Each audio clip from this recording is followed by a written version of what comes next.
Bien, hermanos, buenas tardes. Vamos a continuar con Santiago para capítulo 1.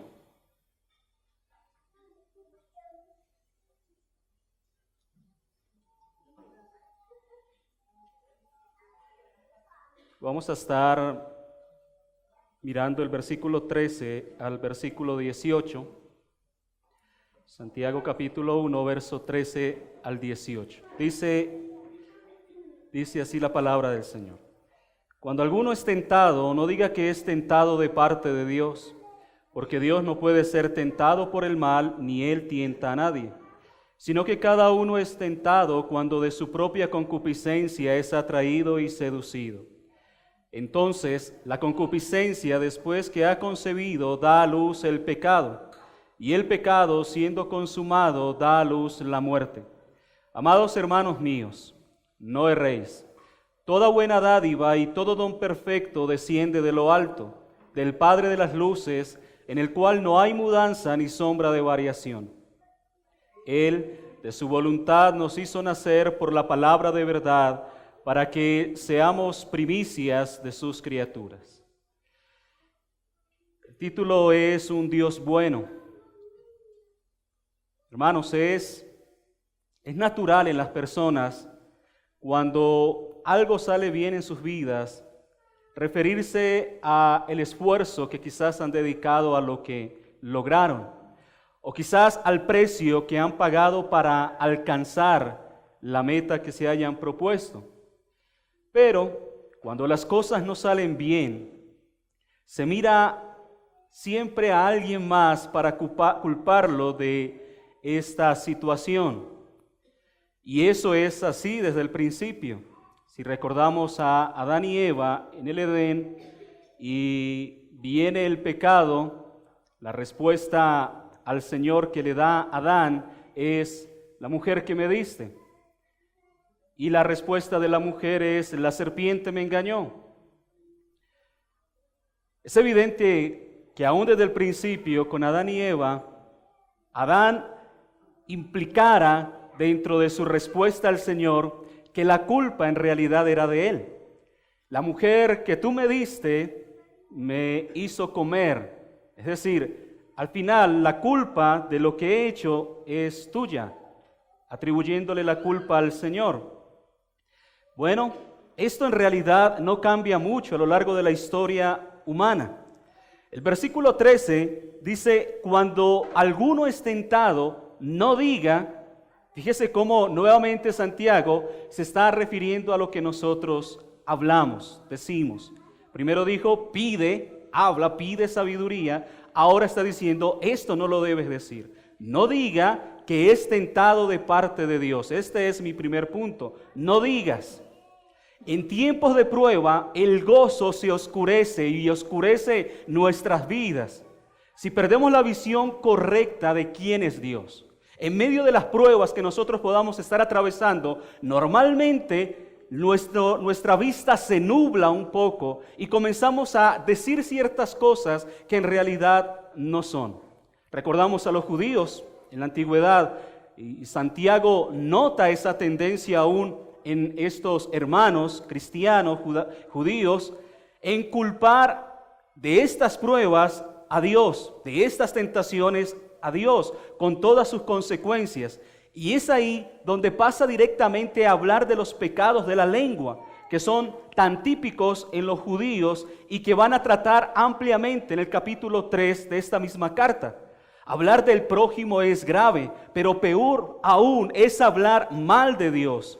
De esto, obviamente, y tenemos el conocimiento de esto, fue culpable muchas veces el pueblo de Israel en el desierto, cayendo en lo mismo una y otra vez, hablando mal de Dios, renegando de Dios, siempre en contra de lo que Dios estaba haciendo con ellos.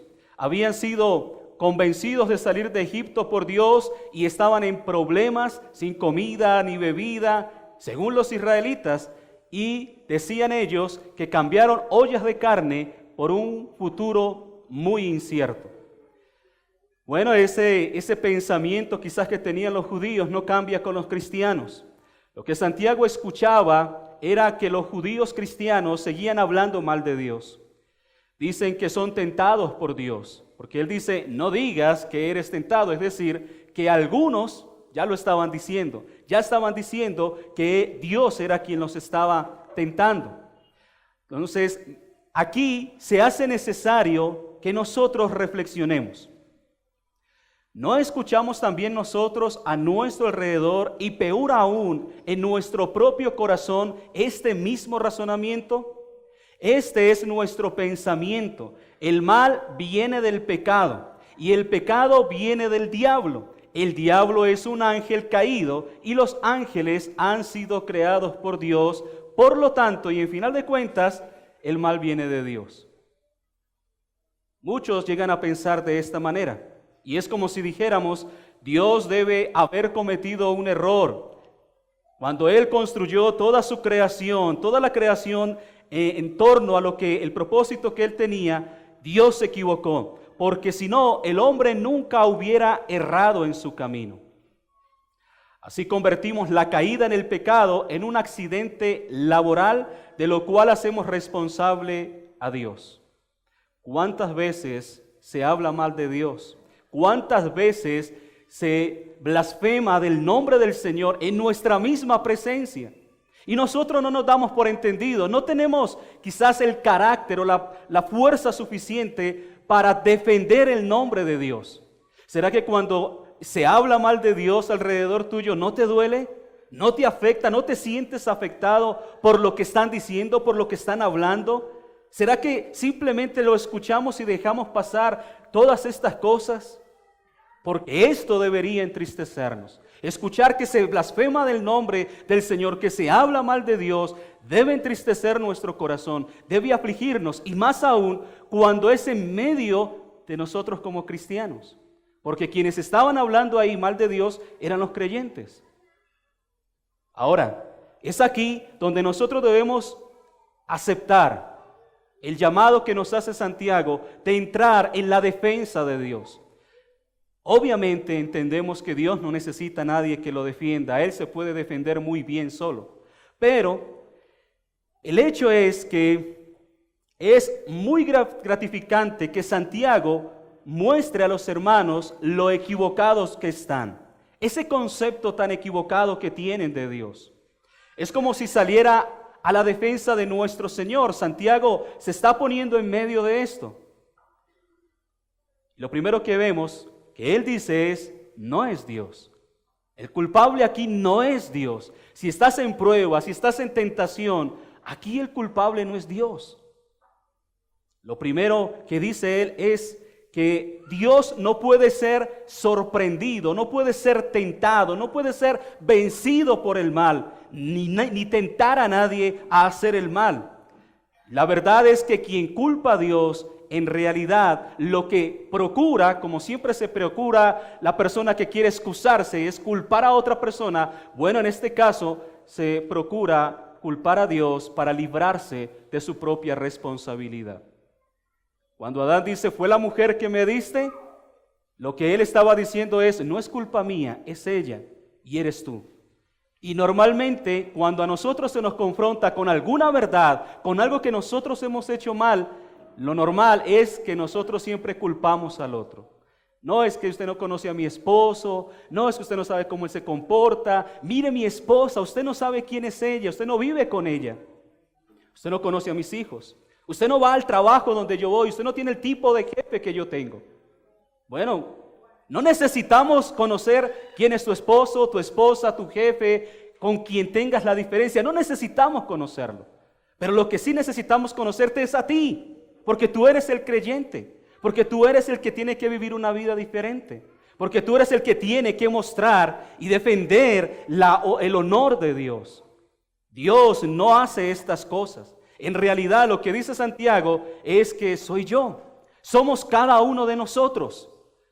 Verso 14, sino que cada uno es tentado cuando de su propia concupiscencia es atraído y seducido. Bueno, Santiago aquí usa esta palabra propia como para subrayar lo importante de esto. Es nuestra propia pasión, son nuestros propios deseos. Las cosas externas simplemente lo que hacen es hacer aflorar lo que ya hay dentro de nosotros. Eso es lo que hacen las cosas, que el diablo, el mundo, esto lo que hace es producir algo para que aflore lo que ya hay en mí. Y lo que Santiago dice entonces es que es nuestra propia pasión. Santiago obviamente ha aprendido esto de alguien más. El Señor Jesucristo dice en Mateo 18, versos 8 y 9, por tanto, si tu mano o tu pie te es ocasión de caer, córtalo y échalo de ti. Mejor te es entrar en la vida cojo o manco, que teniendo 2 manos o pies, ser echado en el fuego eterno. Y si tu ojo te es ocasión de caer, sácalo y échalo de ti. Mejor te es entrar con un solo ojo en la vida, que teniendo 2 ojos, ser echado en el infierno de fuego.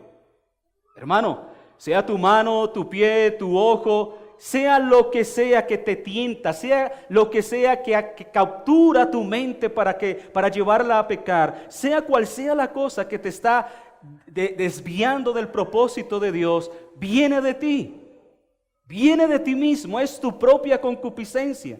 Si lo miramos de manera más específica, lo que nos puede tentar es distinto para cada uno de nosotros. No todos somos tentados de la misma manera, ni con las mismas cosas. Para Caín era algo distinto que para Sansón, y era algo distinto también para Judas. No lo podemos generalizar, sino que debemos descubrir y reconocer lo que es propio de cada uno, porque así llegamos a reconocer lo que es propio de nosotros. Entonces, no es Dios, soy yo mismo, pero también está Satanás. Y el diablo también es el que me tienta. Y el diablo es el que hace esto y es culpa del diablo. No. No es culpa de Satanás. No es culpa de él. Como ya lo mencioné, él simplemente es un factor externo. Santiago nos sugiere, en este mismo contexto, sobre el papel que juega Satanás en todo esto. En el capítulo 4 de Santiago, verso 7, él dice, someteos pues a Dios, resistid al diablo y huirá de vosotros. Resístalo. Él no le dice, pelee con él, hable con él, converse. No le dice ninguna de estas cosas. Resista al diablo. Así que, si piensas o pensabas echarle la culpa al diablo, no, por ahí no es. Santiago hace esto a propósito. ¿Por qué? Porque él no quiere dar oportunidad a ningún creyente de cargar la culpa al diablo. Yo recuerdo mis años en la iglesia pentecostal y normalmente se hacía esto.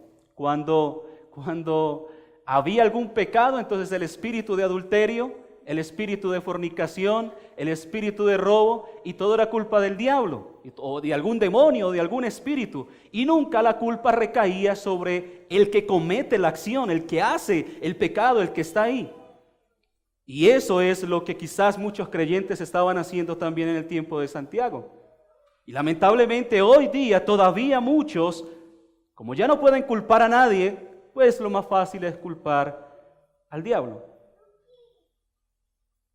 ¿Sí?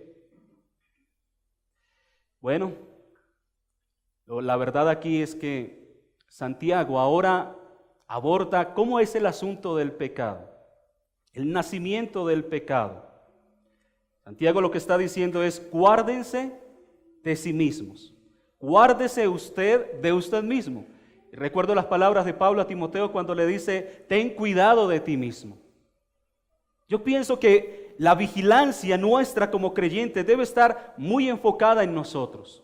¿En qué hacemos? ¿En cómo lo hacemos? ¿Cómo estamos respondiendo a ciertos factores externos que están llegando a nuestras vidas? ¿Cómo estamos respondiendo a eso? Entonces, si se trata de la pregunta de quién tiene la culpa, debemos fijarnos en el versículo 15. Entonces, la concupiscencia, nuestro propio pecado, después que ha concebido, da a luz el pecado. Y el pecado, siendo consumado, da la muerte. Hermano, este es un muy claro relato, sencillo, fácil de recordar, de lo que pasa con el pecado. ¿De dónde viene y a dónde nos lleva? ¿En qué situación nos coloca y hacia dónde nos está llevando? Es un proceso bastante horripilante del pecado. Nuestro deseo nos presenta aquello que deseamos como algo muy atractivo. Se convierte en un cebo por lo que estamos ahora seducidos. Luego, cuando nos entregamos a ese deseo, nace entonces el pecado. Y como consecuencia del pecado, esto nos lleva a la muerte. Santiago lo desarrolla en 3 fases: deseo, pecado y muerte.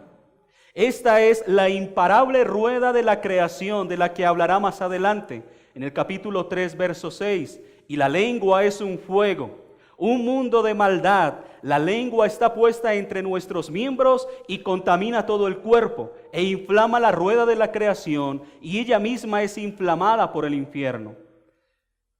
Como contrapeso de este horrible proceso del nacimiento del pecado, Santiago ahora nos muestra otro proceso que es totalmente distinto y es mucho más maravilloso de lo que podemos imaginar. Versos 16 y 17. Amados hermanos míos, no erréis. Toda buena dádiva y todo don perfecto desciende de lo alto, del Padre de las luces, en el cual no hay mudanza ni sombra de variación. Verso 18. Él, de su voluntad, nos hizo nacer por la palabra de verdad, para que seamos primicias de sus criaturas. Ahora Santiago continúa con su defensa de Dios. Ya nos ha mostrado quién en verdad es el culpable. Y viene nuevamente a plantearnos, a poner delante de nosotros este gran reto. Amados hermanos míos, no se equivoquen, no erréis. Nuevamente Santiago utiliza esta palabra, amados hermanos míos. Esto evidencia, y debemos prestar mucha atención nuevamente a esto, evidencia ese afecto que hace y utiliza constantemente Santiago. No está hablando como alguien distante, está hablando como alguien que verdaderamente se apersona de la necesidad del otro. Muchas veces se nos dice, ay hermano, necesito que me ayude a orar por esto. Y uno dice, bueno, yo oro. Y cualquiera de nosotros, vamos a orar, voy a orar por eso. Y en nuestras oraciones personales decimos amén. Verdad que el hermano me pidió que orara por esto. Y lo mencionamos simplemente como parte de nuestra lista. Y nos hace falta a nosotros entender el asunto de cómo nos apersonamos de la necesidad de mi hermano. Cómo yo me apersono de la necesidad que él tiene. Cómo yo me pongo en los zapatos de él y oro como él mismo oraría por su necesidad. Ahí es cuando una oración se hace verdaderamente efectiva. Cuando yo estoy en los zapatos de mi hermano y puedo con el sentimiento, si hay un dolor por un hijo que es rebelde, por un esposo que es fuerte, por una esposa que es difícil de sobrellevar, y yo me pongo en el lugar de esa persona y sufro con mi hermano, en la oración con él. Eso es lo que Santiago está sintiendo aquí. Amados hermanos míos, yo no quiero que se equivoque, yo quiero que entiendan lo que les estoy diciendo. Ustedes no pueden traspasar este límite y llegar a hablar mal de Dios porque ustedes se están metiendo en un terreno que no entienden. No piensen ni actúen pensando que las cosas son como ustedes creen. Primera a los Corintios, capítulo 6, versos 9 y 10. ¿No sabéis que los injustos no heredarán el reino de Dios? No erréis, ni los fornicarios, ni los idólatras, ni los adúlteros, ni los afeminados, ni los que se echan con varones, ni los ladrones, ni los ávaros, ni los borrachos, ni los maldicientes, ni los estafadores heredarán el reino de Dios.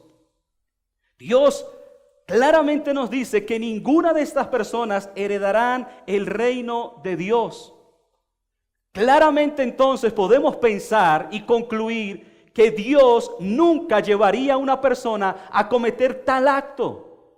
Por eso es que Santiago está tan preocupado. Si Dios por un lado nos está diciendo no hagas esto y por el otro nos está llevando a hacerlo, estamos totalmente equivocados si pensamos así. Por eso en el versículo 17, Santiago dice, toda buena dádiva y todo don perfecto desciende de lo alto, del Padre de las luces, en el cual no hay mudanza ni sombra de variación. Así que lo malo no puede absolutamente venir de Dios, sino de nosotros mismos. Es verdad que Él nos pone a prueba, pero esto es para nuestro propio bien. No nos tienta para conducirnos a algo malo. Y con mal queremos decir lo que causa nuestra perdición o lo que provoca nuestra ruina eterna. Y eso es lo que propone constantemente el diablo. Pero Dios no es así.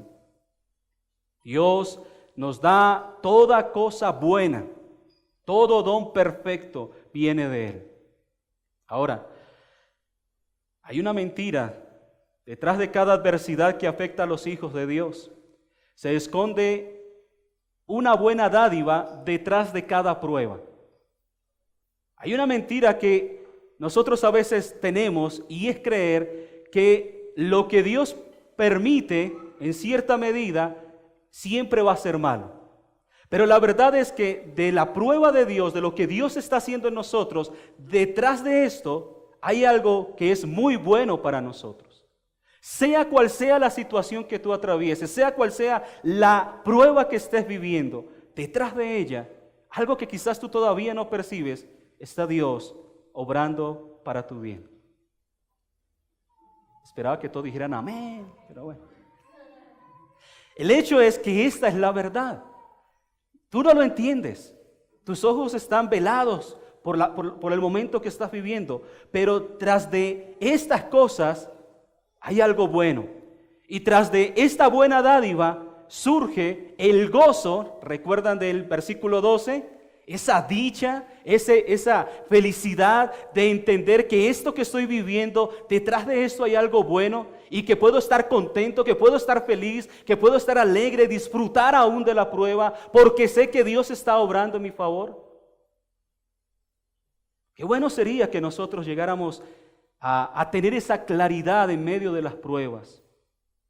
Uno de los engaños del enemigo es hacernos creer que nuestro Padre está en contra nuestra, que no nos ama o no tiene cuidado de nosotros.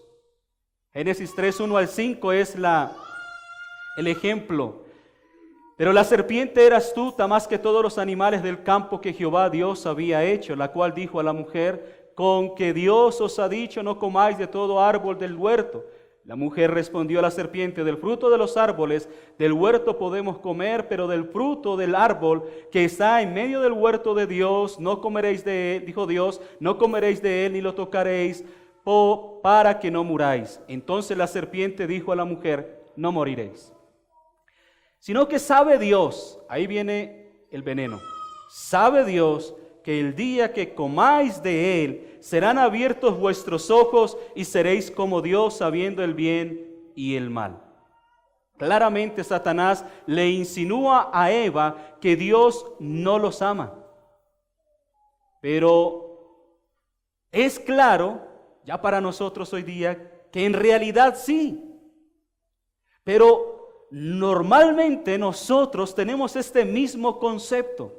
Olvidamos que en cualquier etapa de nuestras vidas, en cualquier esfera de nuestras vidas, Dios nos ama por encima de cualquier cosa. Y si ha establecido ciertos mandamientos, si ha establecido ciertas normas, es para nuestro propio bien. Es por nuestro bien. Y a través de esto vemos su bondad. Dios es bueno. Y debemos recordar esto siempre.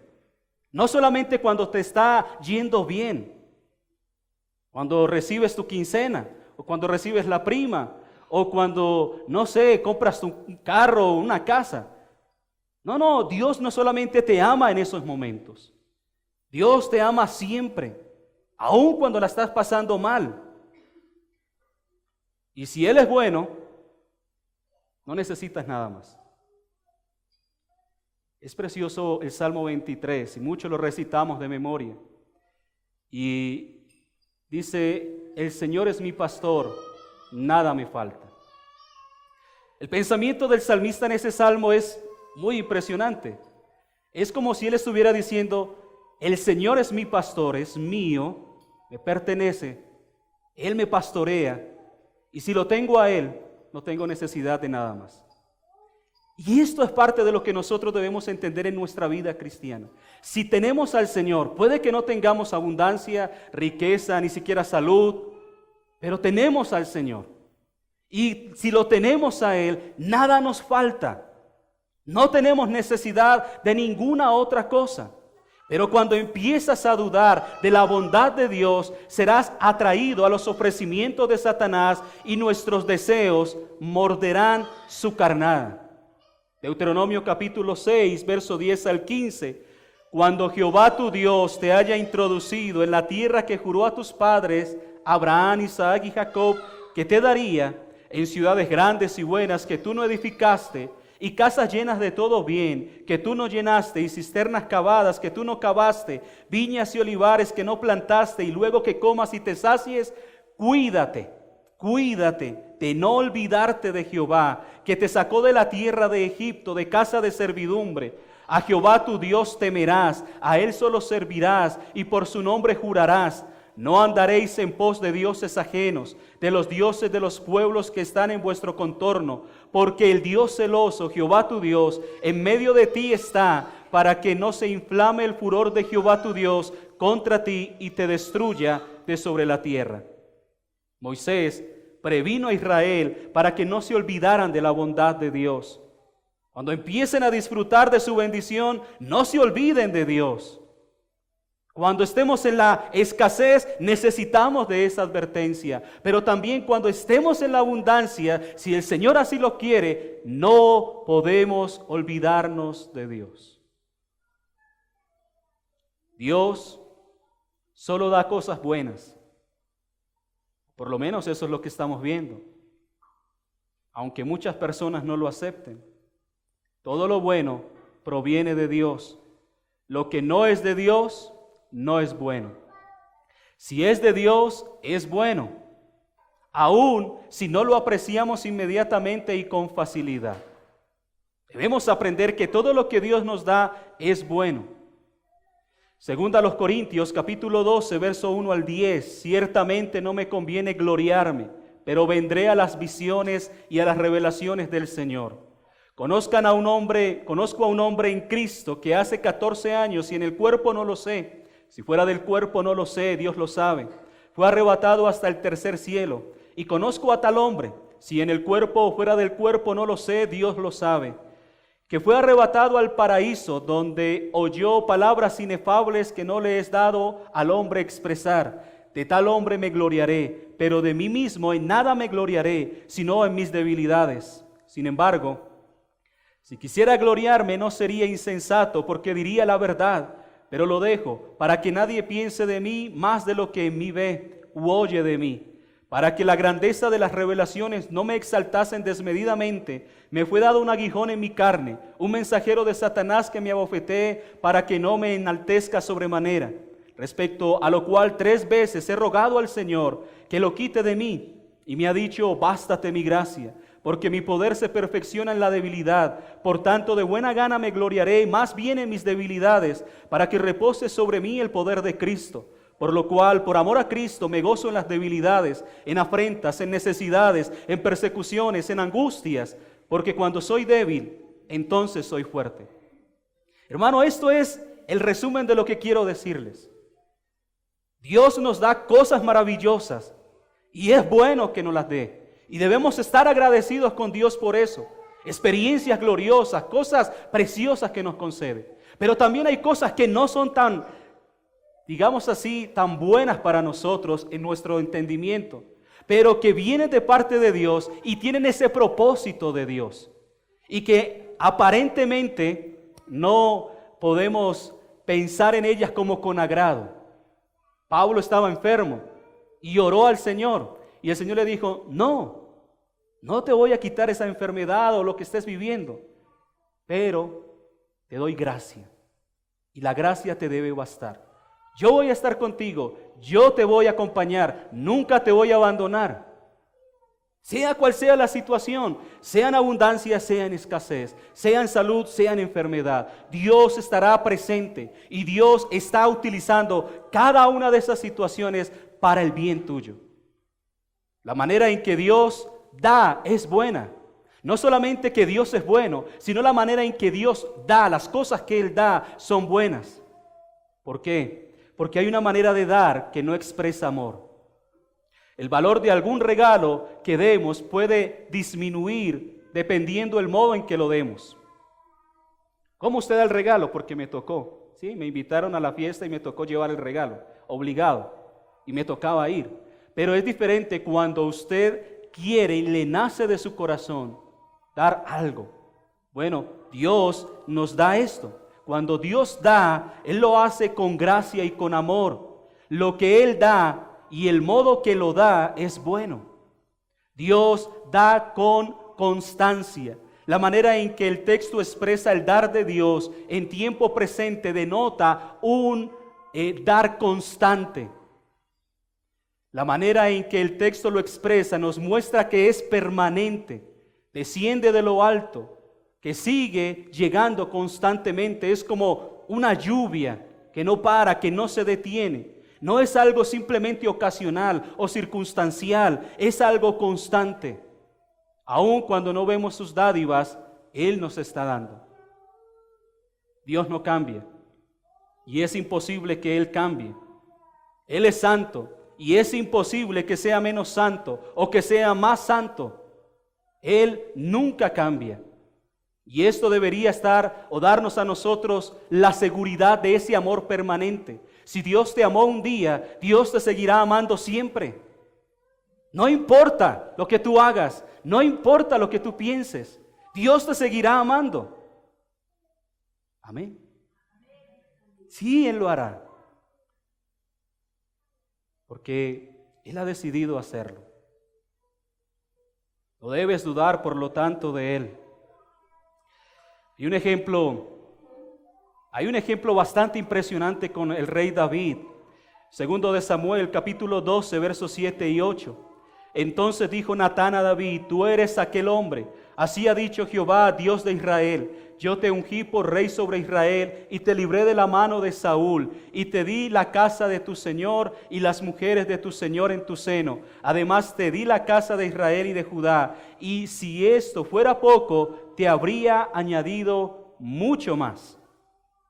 Aquí podemos resaltar la palabra di. Yo te lo entregué. Dios había sido bueno con David. Quien olvidó lo bueno que había sido Dios con él fue David. Y ya sabemos la historia de David y todas las consecuencias que vinieron a través de esto. La primera acerca para no caer en la tentación es el juicio de Dios, pero la segunda es su bondad. Lo primero que nos guarda a nosotros es entender que Dios es juez justo y si nosotros fallamos, Él va a actuar. Pero también debemos entender de que Dios es bondadoso, Dios es bueno. Y que por esa bondad nosotros también debemos obedecer, entendiendo que Él es bueno. El temor de Dios es saludable. Si yo temo a Dios, el principio de la sabiduría es el temor a Dios. Pero si yo amo a Dios y sirvo a Dios por amor, es mucho mejor. Es mucho mejor estar en la iglesia porque amo a Dios que estar en la iglesia simplemente por no ir al infierno. Muchas personas llegan a las iglesias buscando librarse de la consecuencia eterna. Y está bien en primera medida. Pero si tú conoces a Dios, luego te darás cuenta de que vas a permanecer en la iglesia porque amas a Dios. No porque solo le temes. La mayor muestra de generosidad que nosotros hayamos podido recibir es Cristo. Cristo. Juan 3:13, nadie subió al cielo sino el que descendió del cielo, el Hijo del Hombre que está en el cielo. Versos 16 y 17, porque de tal manera amó Dios al mundo, que ha dado a su Hijo unigénito, para que todo aquel que en Él cree no se pierda, mas tenga vida eterna.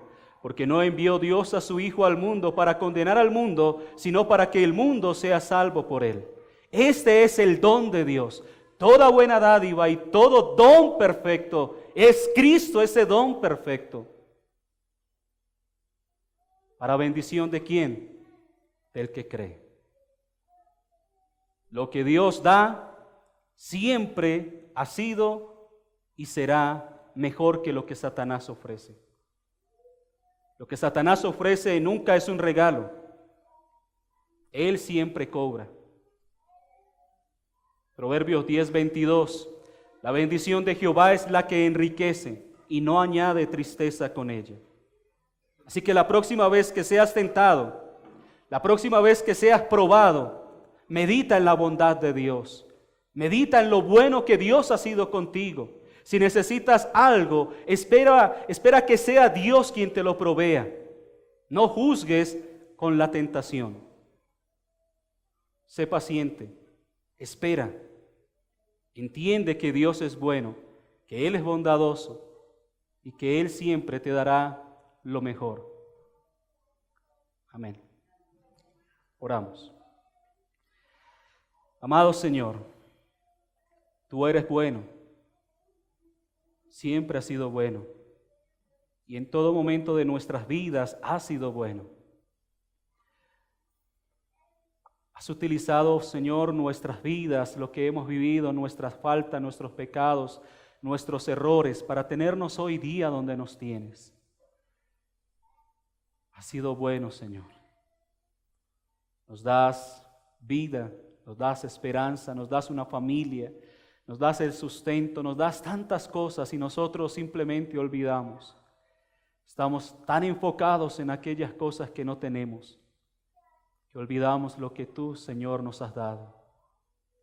Gracias por Cristo, el don perfecto, el don glorioso y maravilloso y merecido.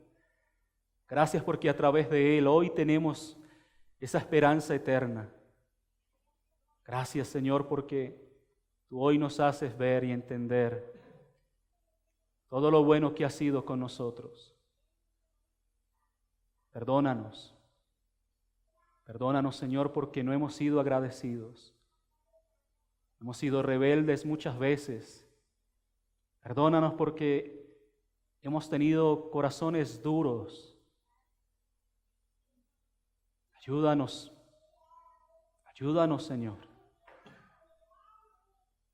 A ti la gloria, Señor, y la honra por siempre. En Jesucristo. Amén.